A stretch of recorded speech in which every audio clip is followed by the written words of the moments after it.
ஓம் ஆதிசக்தி நீலாம்பரி நாராயணி நமஸ்துதி நமஸ்துதி. இந்த வேதங்களை 4 வேதோத்தரத்தை ஒரு வேதத்தை சொல்லிட்டோம். திருஞான சம்பந்தர்னு சொல்லி அவருடைய சிறப்பை சொன்னோம். அடுத்த வேதம் யாருன்னு கேட்டீங்கன்னா இவர் திருநாவுக்கரசர். வேத பொருளாகிய 4 வேதத்தினுடைய உருவசரம் இந்த பியூட்டிஃபுல் சேனல்ல நம்ம சொல்றோம். ஏன்னா சிவபெருமானுடைய திருவடிவம், தேவாரம் திருவாசகத்துடைய திருமகிமை. அதே காலத்திலலாம் புராணங்கள் இருந்தது. தெருக்குத்து, ராமாயணம், மகாபாரதம், இப்படி ஒரு நடங்கள்லாம் இருந்தது. இப்போ அப்படிலாம் கிடையாது.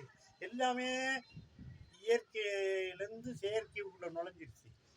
செயற்கை தான் இப்போ எல்லாமே. அதனால இயற்கை இருக்கணும் அப்படின்றது தான் நம்ம வரோம். இவர் திருஞான சம்பந்தர். திருஞான சம்பந்தர் உலகத்திலேயே ஒரு வடிவம், அப்பேற்பட்ட ஒரு வல்லமை உடையவர் தான் திருஞான சம்பந்தர். இவர் இறைவனுடைய திருப்பாதத்தில் வரும்போது, ஏன்னா பூலோகத்தில் தட்டும் தடுமாறி பிறந்துட்டேன்னு வச்சுக்கோங்க. இறைவனே பிறந்தா கூட தடுமாட்டம் தான். கிருஷ்ண பகவான் பிறந்த அவரும் தடுமாறு இல்லையா? இப்படி ஒரு சரித்திரம் அப்படி இருக்கும். இந்த மண் சரம் அப்படி.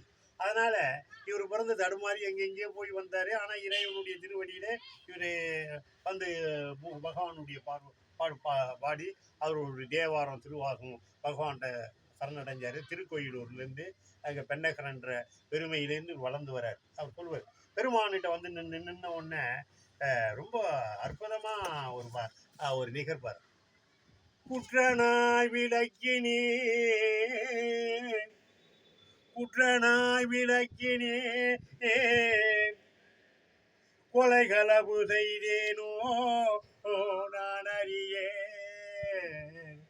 ஏற்ற நடி இரவும் பகலும் உனை பிரியாமல் உனை எப்பொழுதும் வணங்குவேன். தோற்றம் தன் வயிற்றினில் அகம்படி கூட துடைக்கி முடைய கிட ஆற்றேன் அடினேன் அதிக விரணுற்றுத்துறை அம்மனே பெம்மானே.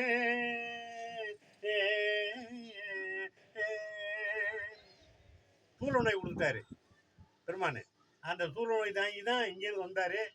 பெருமானுடைய தேவாரம் திருவாசம் பிரமாதமாக நாவுக்கரசர் பாடி எவ்வளவு ஒரு சிறப்பெல்லாம் பாடி மகிழ்ந்திருக்காங்க.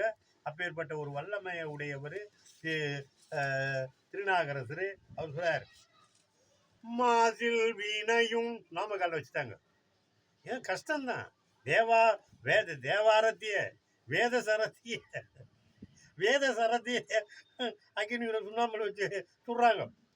மாசில் வீணையும் மாலை மதியமும் வீழும் தென்றலும் விங்கிழவேனிலும் மூன்று வண்டரை பொய்கையும் போன்றதே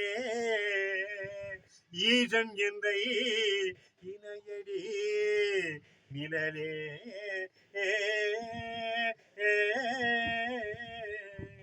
பூக்கையே கொன்றனான் நின் பொன்னடி போற்றில நாக்கை கொன்றனான் நீ நாமத்தை நல்கினார் ஆக்கையே இறையை தேடி தேடி காக்கையே இறையாய் கழிகின்ற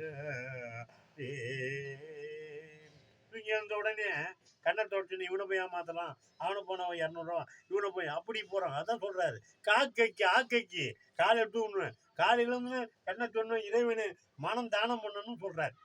அப்பேற்பட்ட ஒரு வல்லமை வேதசரத்திலே தேவாரத்திலே எவ்வளோ பாடியிருக்காரு பாருங்க. நிறைய இருக்கு. புக்குகளாம் வாங்கி படிக்கலாம். இவருடைய சிறப்பு எல்லாம் பிறவிதானா இருக்கும். என்ன இந்த பிறவிலேருந்து அடுத்த பிறவி என்ன வருதுன்னு சொல்ல முடியாது. அதுதான் சொல்றாரு. அதனாலதான் இந்த தேவாரத்தை அமைச்சாரு. திருநாகரசருடைய திருபாதம் 2வது. இவர் தான் திருநாகரசருடைய சிறப்பை நம்ம இந்த பிடிபிள் சேனலிலே சொல்லிட்டு வரோம். பாருங்க, திருஞான சம்பந்தர் இதான் திருநாகரசர் 2வது பகுதியை நம்ம இந்த பிடிபிள் சேனல் சொல்லியிருக்கோம். இவர் திருநாகரசர், அவருடைய சிறப்பை நம்ம சொல்கிறோம். ஏன்னா தேவாரம் திருவாசகம் அழியக்கூடாது அப்படின்றத இவங்கள ஞாபகப்படுத்துகிறோம். அதுக்கடுத்து யார் இந்த தேவாரத்துடைய எம்பெருமான் அவருடைய பெருமையை பார்ப்போம். ஓம் ஆதிசக்தி நீலாம்பரி நாராயணி நமஸ்துதே நமஸ்துதே நம.